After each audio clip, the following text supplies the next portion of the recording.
ఆపద్బాంధవులు అంటే ఎవరు నాన్న? అడిగింది 6వ తరగతి చదువుతున్న కీర్తి. బెడ్రూంలో తన పక్కన కూర్చుని హోంవర్క్ చేస్తున్న నాన్న ఆనంద్తో. ఆపద్బాంధవులు అంటే ఆపద సమయంలో మనకు సహాయం చేసే బంధువులు అని ఆనంద్ జవాబు చెప్పాడు. అయినా ఇప్పుడు ఈ పదం ఎందుకు వచ్చింది? ఇది నీ హోంవర్క్లో లేదుగా? డైరీ చూస్తూ ప్రశ్నించాడు ఆనంద్. రేపు తెలుగు పాఠం ఆపద్బాంధవులు చెబుతారంట. దానిమీద ఒక వ్యాసం రాసుకోరమ్మని తెలుగు టీచర్ చెప్పారు. చెప్పింది కీర్తి. కాసేపాగితే అమ్మ వస్తుంది. అమ్మ చెబుతుందిలేమ్మా, 9 అవుతుంది. నాకు కొంచెం ఆఫీస్ పని ఉంది అన్నాడు ఆనంద్. ఆ మాట అంటుండగానే వంటగదిలో పని మొత్తం పూర్తి చేసుకుని వచ్చి కూర్చుంది అమ్మ రజని. అమ్మ ఆపద్బాంధవులు అంటే నాన్న అర్థం చెప్పారు. మనకు ఎవరైనా ఆపద్బాంధవులు ఉన్నారా? అని అడిగింది కీర్తి. ఎందుకులేరమ్మా, అమ్మమ్మ తాతయ్యవాళ్లు మనకు ఆపద్బాంధవులు. మొన్న నాకు బాగా జ్వరం వచ్చినప్పుడు, నేను మంచంమీద లేవలేని స్థితిలో ఉన్నప్పుడు అమ్మమ్మ వచ్చి నేను కోలుకునే వరకు ఉండి, అన్ని పనులు చేసి, నిన్ను స్కూల్కి, నాన్నను ఆఫీస్కి పంపారు కదమ్మా, వాళ్లే మన ఆపద్బాంధవులు అంది రజని. భార్య తెలివిగా తన కూతురు మనసులో తన పుట్టింటి వాళ్లను మాత్రమే ఆపద్బాంధవులు అనుకునేలా నేర్పిస్తుందని అనుకున్నాడు ఆనంద్. లేచి వెళ్లేవాడల్లా మళ్లీ కూర్చుని, లేదురా, ఆపద్బాంధవులు అంటే నాయనమ్మ తాతయ్యలు. మనం ఈ ఇల్లు కొనడానికి లోన్ పెట్టినప్పుడు తక్కువ డబ్బులు వచ్చాయి. డబ్బులు సరిపోకపోతే నాయనమ్మ తాతయ్య వాళ్లే కొంత ఇచ్చారు. ఇంకా సరిపోకపోతే బాబాయ్ వాళ్లతో మాట్లాడి మనకు డబ్బులు ఇప్పించారు. వాళ్లేరా మనకు ఆపద్బాంధవులు అన్నాడు ఆనంద్. ఏంటి ఇచ్చింది? వాళ్ళు 1,00,000 ఇచ్చారు. ఇంకో 1,00,000 ఇప్పించారు. అదికూడా మీరు 6 నెలల్లో తీర్చేశారు. దానికే ఇంత గొప్పగా ఆపద్బాంధవులు అని చెబుతున్నారే అంది రజని కోపంగా ఆనంద్ వంక చూస్తూ. మరి నువ్వు మాత్రం ఓ 10 రోజులు ఉండి కాస్త పనిచేసి పెట్టినందుకు చెప్పలేదా గొప్పగా? మీ అమ్మకి, నాన్నకి బీపీ షుగర్ సమయానికి మందులు ఇవ్వాలి. తమ్ముడికి ఏమో పరీక్షలు, ఎలా చదువుతున్నాడో, ఎలా పని చేసుకుంటున్నాడో అనడమే సరిపోయింది. ఫోన్లు చేయడమే సరిపోయింది ఆనంద్ అన్నాడు అంతకంటే కోపంగా. ఇంకవారు కీర్తి వ్యాసం గురించి మర్చిపోయారు. ఇద్దరు కలిసి మావాళ్లు గొప్ప అంటే మావాళ్లు గొప్ప అని, మీవాళ్లు ఇలాంటివాళ్లు అంటే మీవాళ్లు ఇలాంటివాళ్లు అని వాదుకోవడం మొదలుపెట్టారు. కీర్తి వీళ్ళిద్దరిని చూసి ఈ గొడవ ఇప్పట్లో తగ్గేలా లేదు అనుకుని తానే లేచి లివింగ్ రూంకి వెళ్లి అక్కడ వ్యాసం రాసి అక్కడే సోఫామీద నిద్రపోయింది. ఓ గంటసేపు గొడవపడ్డాక ఇద్దరికీ ఆయాసం వచ్చింది. కీర్తిని వెతుకుతూ రజని, ఆఫీస్ పని చేసుకోవడానికి ఆనంద్ ఇద్దరూ లివింగ్ రూంకి వచ్చారు.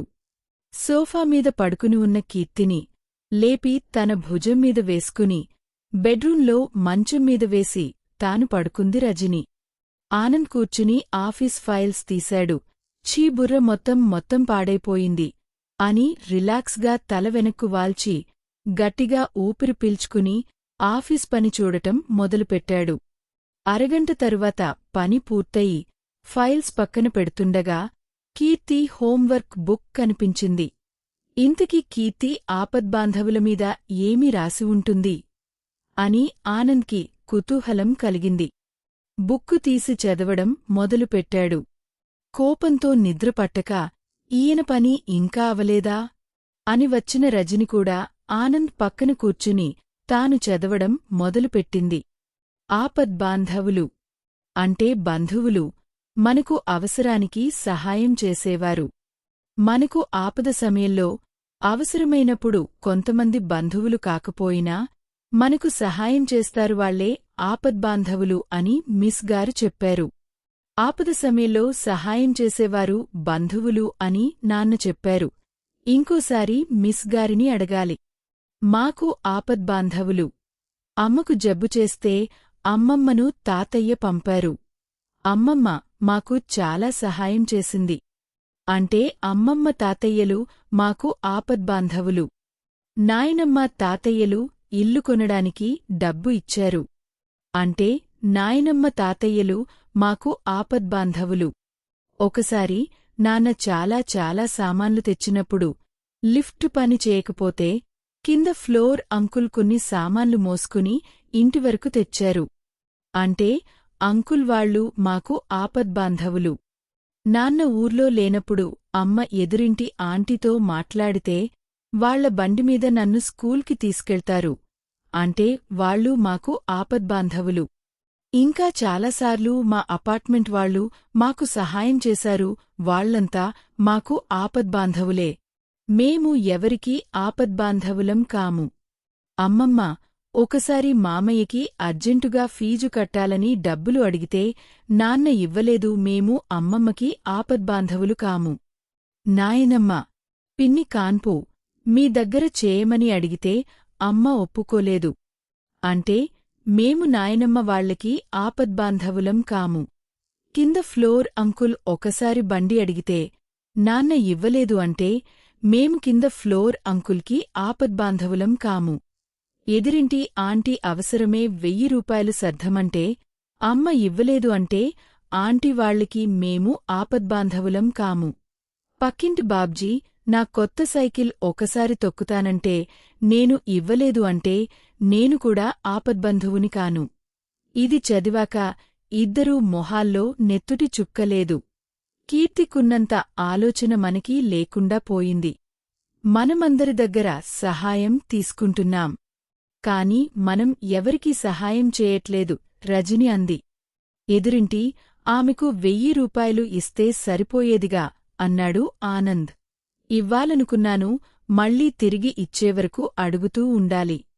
ఒకసారి అడిగితే మళ్ళీ మళ్ళీ అడుగుతూ ఉంటారు. ఎందుకులే అని ఇవ్వలేదు. అప్పటికి పంచదార ఇంకా ఏమైనా వస్తువులు అడిగితే ఇస్తూనే ఉన్నాను. మీరైనా పక్కింటి ఆయన బండి అడిగినప్పుడు ఇవ్వచ్చుగా రజని అడిగింది. కొత్త బండి ఆయనకి తోలడం వచ్చారాదో? ఒకసారి అడిగితే మళ్ళీ అడుగుతూనే ఉంటారు, అందుకే ఇవ్వలేదు అన్నాడు ఆనంద్. తమ్ముడు ఫీజుకి డబ్బులు అడిగితే మీరు ఇవ్వలేదు, మా వాళ్లు గ్యారంటీగా తిరిగి ఇచ్చేవాళ్లే అంది రజని. అప్పుడు నిజంగా డబ్బులు లేవే అన్నాడు ఆనంద్. నువ్వు మాత్రం మరదలు అనాథ అని పురుడు ఇక్కడ పోసుకుంటారు అంటే ఒప్పుకున్నావా అన్నాడు ఆనంద్. అమ్మో, ఎన్ని పనులు ఉంటాయో, అవన్నీ నేను ఎక్కడ చేయను. పైగా మీ అమ్మ వాళ్లు కూడా వస్తానన్నారు. అంతమంది నేను సేవలు చేయలేను అని చెప్పింది రజని. సరే, మనం చేయలేదు. కీర్తి చెప్పినట్లు మనం ఎవరికీ ఆపద్బాంధవులం కాము. కాని పెద్ద పెద్ద విషయాలు కాకపోయినా చిన్న చిన్న విషయాల్లోనైనా మనం సహాయం చేద్దాము అని ఆనంద్ అన్నాడు. తల ఊపింది రజని. మరుసటి రోజు ఉదయం ఏమోయ్ అంటూ ఆనంద్ వంట గదిలోకి వెళ్లాడు. ఇందాక రాజేష్ ఫోన్ చేశాడు. మొన్నటి ప్రాజెక్టు పని ఇంకా పూర్తి కాలేదంట. రేపు ఆదివారం ఆఫీస్కి వచ్చి సహాయం చేయమన్నాడు. మరి వెళ్తున్నారా అడిగింది రజని. ఎక్కడకు వెళ్లేది? ఉన్నది ఒక్కే ఆదివారం. బంధువులు వస్తున్నారని అబద్ధం చెప్పాను అన్నాడు ఆనంద్. మరి నిన్న చిన్న చిన్న సహాయం చేద్దామని రాత్రి అన్నారుగా రజని అన్నది. అందుకేమా? ఆఫీసులో ఇలాంటి సహాయం చేసే గోపాల్ ఫోన్ నంబర్ చెప్పి సహాయం చేశాను ఆనంద్ అన్నాడు. ఓహో, గొప్ప పనిచేశారు, సాయం చేసినట్టు ఉంటుంది. ఇంట్లో కూడా ఉండొచ్చు. నేను ఈసారి మన అపార్ట్మెంట్లో ఇలాంటి సహాయం చేసే వారెవరో కనుక్కుని వారిని అడగమని సలహా ఇచ్చి సహాయం చేస్తాను అని రజని కూడా ఆనందంగా చెప్పింది. మనం ఈ విధంగా కూడా ఆపద్బాంధవులవ్వచ్చు అన్నాడు ఆనంద్ ఆనందంగా. అంతేగాని తాము ఇతరులకు అవసరమైనప్పుడు ఆదుకుందాం అని అనుకోలేదు ఆ భార్యాభర్తలిద్దరూ. మీ అమూల్యమైన సలహాలను కామెంట్ల రూపంలో ఇస్తారని ఆశిస్తూ షేక్ జమీలా బాను.